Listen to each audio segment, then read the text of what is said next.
Aliyekuwa mkurugenzi wa idara ya mawasiliano Ikulu ya Zanzibar na msemaji mkuu wa serikali ya mapinduzi ya Zanzibar, Charles Hilary, amefariki dunia alfajiri ya leo Jumapili, Mei 11, 2025 jijini Dar es Salaam.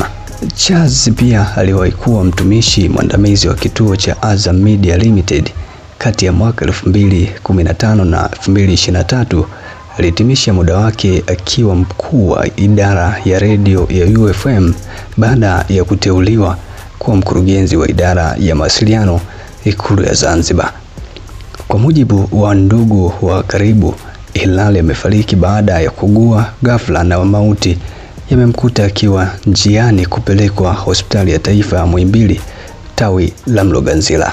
Hilary pia amewahi kuvitumikia vituo mbalimbali vya habari ikiwemo shirika la utangazaji la taifa TBC, wakati huo likiitwa Radio Tanzania, na shirika la utangazaji la Uingereza BBC na DW idhaa ya Kiswahili. Hizi ni ripoti za Komba TV. Subscribe, share, like na comment.